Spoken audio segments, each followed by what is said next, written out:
It's Tuesday evening and we're back on the one-on-one seat with me, Kazembire, Zemburuka. This is the show indeed in which everything is considered. Tonight we're sitting down with the Director General of the World Health Organization, Dr. Margaret Chan. A very good evening to you, ma'am. Thank you so much for joining us. Thank you for inviting me, Kazembire. This is not the first time in Namibia. We're privileged to have seen you quite a number of times now.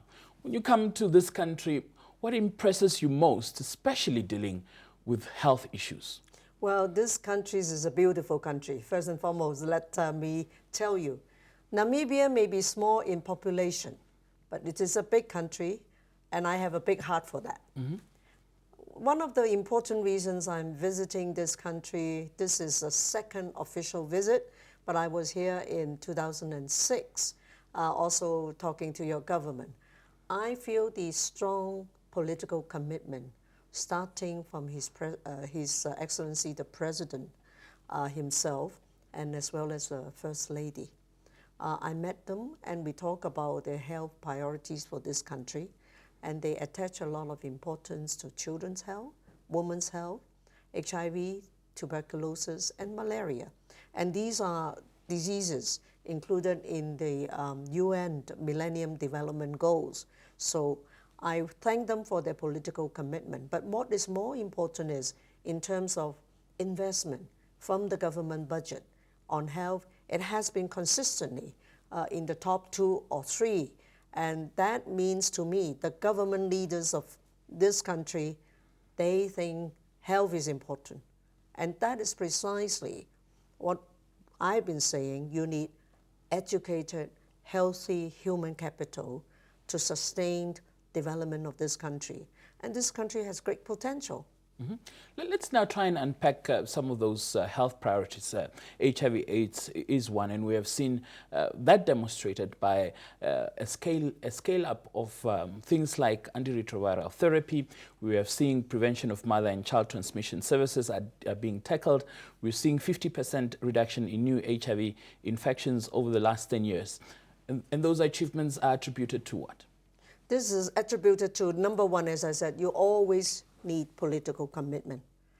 Political commitment translates into action, and action needs money. So when you have political commitment, government put money there, the programs would be able to be implemented. So that's exactly why, more and more people in this country with HIV are covered by antiretroviral treatment. And pregnant women are, provided the service to reduce the direct maternal child transmission of HIV disease. And that's why you see such wonderful, improvement over the period of 10 years, tie in exactly with the 2-term mandate of the current president. And obviously also international help and donor support has been critical. Yes, indeed. And of course, notwithstanding the domestic investment, I think that we should also thank, development partners who have been supporting Namibia. Now, Namibia may become the victim of its own success. Over the years, your economic development, because you have stability in this country, and your economic development is good, you become a high middle income country. Exactly. So for, development partners, they would like middle income countries gradually over time to use more and more domestic investment to invest in the health of their own people. So it is important that leaders of this country, and of course coming from the President, the Prime Minister, and the Minister of Finance, understand that development partners will gradually reduce their support to the country. So the government need to gradually increase their investment in health to maintain such good achievement. But obviously our president and his government has been on record on this specific issue of the upper middle income country status. And they have been saying, well, but there is widespread poverty in the country, in economic inequality that is there, and perhaps the international donor community needs to see this differently. Do you think that there is a case there? Well, in fact, it requires the government's action and also development partners to continue to support the country to make sure that, programs are targeted to help those that need the greatest help. And if you lift those people at this point in time are not having, the kind of access, if you lift them up, they can be healthy, educated, they can have their own decent livelihood. Lift people out of poverty is an important priority going forward for the sustainable development agenda for the next 15 years. Where do you see civil society in all of this? Because obviously where government services cannot reach, civil society fills that gap. And they have been complaining also about just this very issue, donor support that is dwindling. Well, civil society in every country has an important role to play.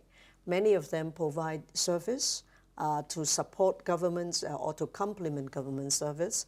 Many of them also act as advocate to champion for the poorest of the poor. And some of them, quite rightly, can be, the advocate and be the accountability mechanism to hold government to account. So governments, it's easy for governments to promise, but keeping your promise is more important. So civil society groups have an important role to play to remind governments, you promised this, please deliver on your promise. And so I'm sure the civil society organization can also advocate to development partners to really time their exit in Namibia with development assistance in such a way that it does not leave the government in a big gap. Historically in this country, at least there is evidence, anecdotal evidence, that some civil society groups, instead of putting up coherent, cohesive programs, there is duplication in certain areas. Then there's also the issue of capacity, whether it comes to finances or human resources, even to account to some of the donor funding, for example. And those are issues that affect civil society groups, especially in the HIV response area. When you look at that, do you think that it's a problem that is just a Namibian problem, or it's an international problem? Well, talking to countries, especially in low-income and middle-income countries, this is often a complaint. Oftentimes development partners talk about country leadership and country ownership, and somehow they do not really keep to that promise. And if indeed they walk the talk of country ownership and country leadership, they should rally behind the government's health plan and the government's development plan. Instead of duplicating the government's program or having parallel systems, the investment should be done jointly. Now, what do I mean by that? The World Health Organization has one very important program at the country level. We call it International Health Partnership Plus. Precisely, we promote all UN agencies, government being in the leadership position, to coordinate all development partners to discuss what are the health priorities of the country. And then we do together joint programming and look at what is the cost for implementing those health programs and what is a good system for monitoring progress and results, and what is a good system for reporting progress to everybody involved. And in order to make International Health Partnership Plus work, it requires commitment and also require transparency and accountability on all partners. I think this is the best way to go. Now, talking about the important role of civil society, no doubt, we recognize the important role of international NGOs. But international NGOs also have an important role to play to build capacity in the country, not only to implement programs that support and complement the country's program. They can also play a role in building up local NGOs, because it's always Namibian that will stay with the country. International NGO, development partners, they come and go. But in order to leave the capacity to have sustainability in the country, that has to be the way to go. Doctor, we'll take a quick break. When we return, we touch on a very, very important issue. With just a few months to go before 2015, where is Namibia faring in terms of implementing those MDGs? That's coming up after this.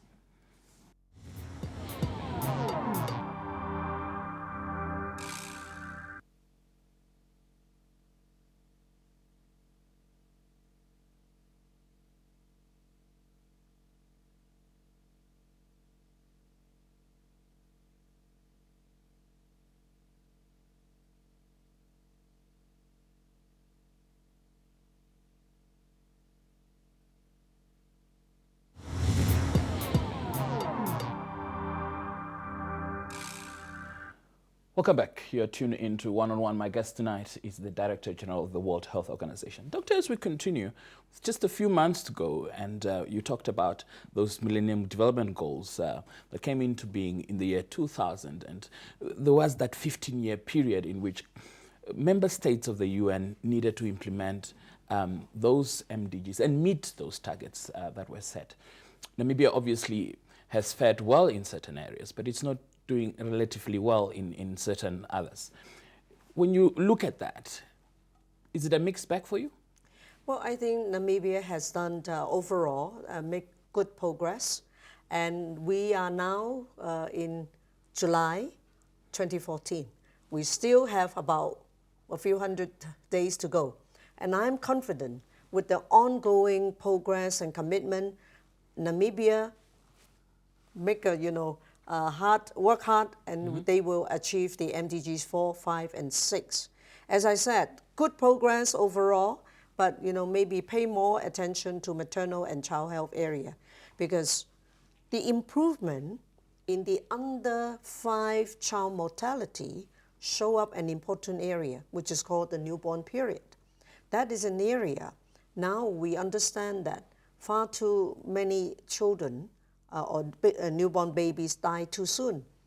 For example, what we call preterm babies, stillbirth, and some babies die because of infection, because of a quality of care, in the first few days, or even when they manage to survive the first few days, are they getting breastfeeding, which is the best form of nutrition? And are they getting the right kind of, clean water to drink? If you give contaminated water to children, they can come down with diarrhea. And, they may get infection, or they may get pneumonia. So these are still important killers for young children. So in a nutshell, Namibia has done well, making good progress, but please make full use of the remaining days to December 2015 to make more progress in maternal and child health.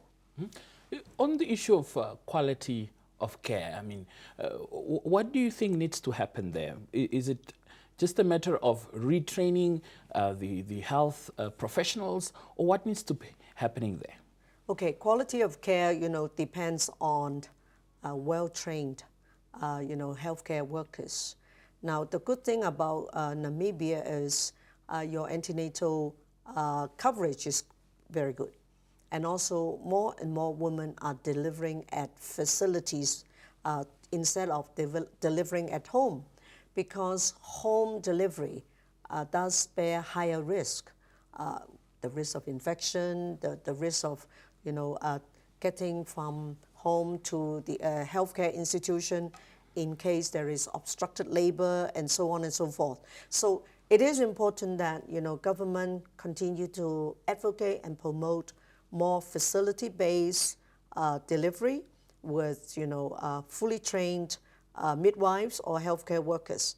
And then at the institutions, at the facilities, you need to have all the medicines you need to prevent woman bleeding, or to prevent newborns getting infected. And so these are what I call necessary measures to improve the quality of care. to prevent women dying from giving birth and to help newborns to pass the important period of survival and thrive as they grow. Mm-hmm. In the post-2015 period, you are saying we have a few months to go before December 2015. In that post-2015 period, what would you want to see? Because at least on the African continent, they are now talking about a post-2015 development agenda. What would that entail for you?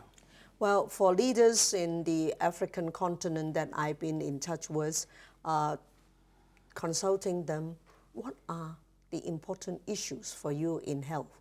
It is very clear to me, all ministers of health in the African continent, including heads of states and government, they want to have a health goal in the post-2015 development agenda, and they would like to see within the health goal to continue with the unfinished agenda of MDGs 4, 5, and 6. What do I mean by that? They are child health, maternal health, including family planning, and HIV, TB, malaria, and neglected tropical diseases. They want this to continue. But at the same time, leaders in this continent also realize that non-communicable diseases, which is a name, we include such diseases like heart disease, diabetes, lung disease, and cancers. These are diseases that kill many people or disable many people in the continent. So leaders would like to see the unfinished agenda of MDG as well as the non-communicable diseases agenda. But in order to deliver on both chronic disease and communicable diseases, they would like to have universal health coverage. The meaning of that is every man, woman, boy, and girl would have access to basic health services based on primary health care to keep them healthy and to promote prevention. Prevention is always the cornerstone. It's much better than cure, much more affordable. So universal health coverage is to make sure that nobody is denied access to care, and at the same time, when you are accessing care, nobody should be forced to go into bankruptcy because of the high healthcare costs. Mm-hmm. Well, one of the things of criticism that was leveled during the implementation of the MDGs has always been this over-reliance on international donor support, dependency on donor support in the implementation of development goals. Do you think now with African states, as you're visiting them, being very prominent in deciding on some of those things, that the buck will actually stop with them? I think this is the most exciting thing for me, talking to leaders in the African continent. They understand that, it is the duty and responsibility of governments to take care of their own people. And, they are very happy that, African continent would be the continent of hope and the continent of growth going forward.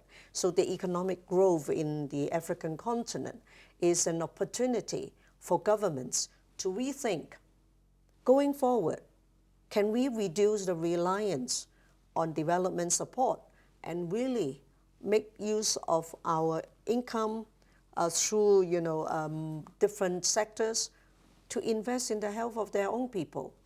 Without proper health service, without education, it is not easy to have what we call educated, healthy human capital to sustain the continent's development. So what excites me most is when I realize and see African leaders are saying, we are taking charge.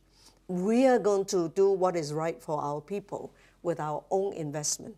So this is, one of the best things I've been hearing, from African leaders. Mm-hmm. Let's also focus on country cooperation, because with a mobile population, you also find issues of communicable diseases. One country can't just be tackling it head on. There needs to be some sort of cooperation And we are seeing this also with the Ebola virus that has just affected West Africa. And people are saying, have we been caught at least with our pants down? Well, let me talk about the malaria situation in Namibia, and then before I talk about Ebola. In your country, Namibia, I mean, the malaria control was very successful. And of course, thanks to the leadership of, Minister of Health and Social Welfare. Minister Kemway is a leader in the malaria control, and the country has done extremely well. And he's working with the neighboring countries as a bloc, because precisely for communicable diseases, if you, Namibia, as a country, you do well on your own, you don't solve the problem, because movement of people can bring the disease to your country. So these cross-border cooperation is extremely important. So I would encourage, the government to work with, your neighbors on the malaria control. Now, turning to your next question on Ebola. As we are speaking, Ebola is reported in 3 countries in West Africa, in Liberia, in Guinea, and in Sierra Leone. And as we are talking, we have about, collectively from these 3 countries, close to 1,000 cases. And at least that was a few days ago's statistics. Many people die from the infection, because Ebola is a very, very serious infection. People get infected, anywhere between 60%, sometimes higher than that, will die from the disease. So it is important that, WHO working with development partners, including from the US CDC, Médecins Sans Frontières, France, and other countries, we have been able to mobilize development partners and send technical experts to support these 3 countries. But that is not enough, because, we are still seeing the, smoldering of cases. Why? Because this disease has certain dimensions that is related to the cultural practices of, the local people. When they have relatives or friends that die, the local tradition is they will need to observe the funeral, and they may, be very close, making very close contact to their relatives. They may not realize that Ebola can be transmitted from all body fluid coming from the dead body. If you are in contact with those body fluid and without taking proper precaution, it's not difficult to get infected. And there is also an element of anxiety and fear on this disease, and many village people do not report the diseases to the government so that the governments can take appropriate action. So in order to contain Ebola, we need the local community's help and support. So we are now mobilizing local leaders, religious leaders, community leaders, governments and development partners, and bring together the neighboring countries to these 3 countries. We want to take a sub-regional approach. Now, the regional director, Dr. Louis Sembo, held a meeting in Accra about a few weeks ago to bring them together to say that in order to prevent Ebola moving beyond these 3 countries, we must work together to have a sub-regional approach in disease surveillance, in contact tracing, and of course, in providing support to the people and help them to recover. Development partners are providing what we call protective gears, clothes, gloves, etc., protective equipment, laboratory diagnostics, and then of course it is important that the community support all these activities. And it is no secret that in some communities, they actually attack healthcare workers, attack the treatment centers. They want to take their relatives home. I can understand that. I mean, they love their relatives. They want to take care of them. But this is not one such disease that you can address at home. It has to work with, the health services of the government. But the approach is, you mustn't close the borders. No, don't close the border. Don't impose trade restriction. But collaboration through this kind of solidarity mechanism to help the people is important. Oh, another important point is, please don't eat bush meat, and because if we upset the ecosystem balance, you will get diseases from the animal sector. All right, take a quick break. We'll return after this.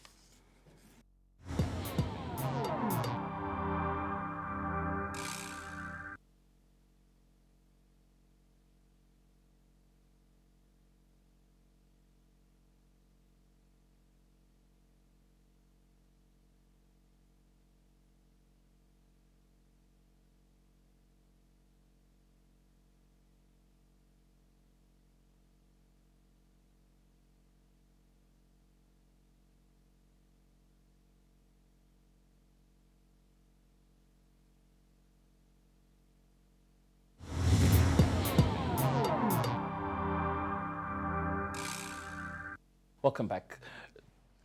My guest tonight, as I pointed out earlier, is the WHO Director General.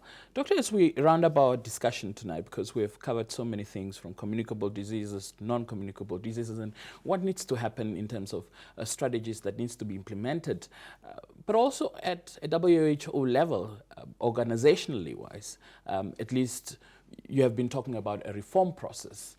How far is that, and what can you tell our viewers about what you want to see at the end of the day with the reform process? Well, the purpose of reforming WHO is to make it fit for purpose. Now, WHO is a 65-year-old organization.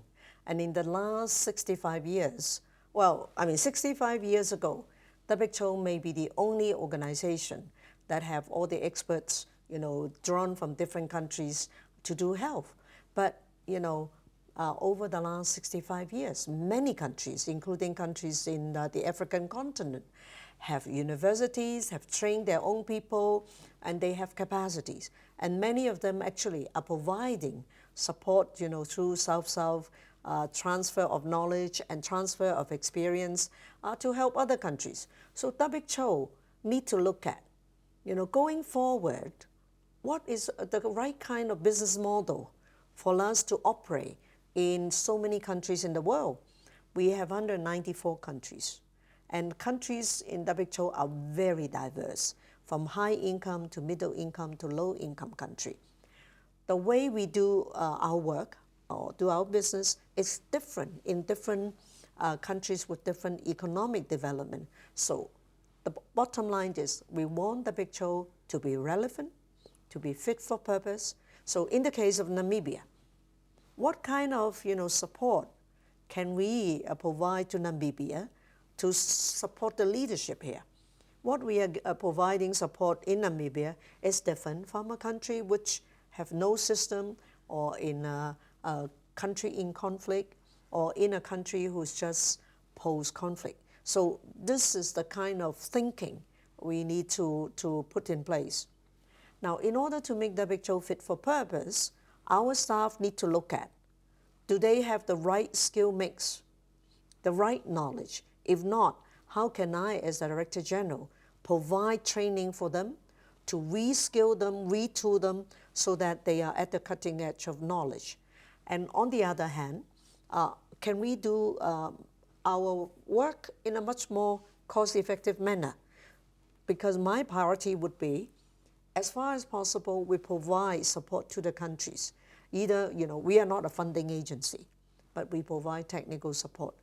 Are our experts, either coming from our own organization or withdrawn from other parts of the world, do they have the right knowledge to advise countries? It would be, inappropriate if the country's experts has better knowledge than the expert we send to them, isn't it? So we need to do our mapping properly, understand the level of development in the country, what are they good at, what are something they need help. So And in some cases, we provide direct technical support. In other cases, we can be a bridge builder. We can be a facilitator.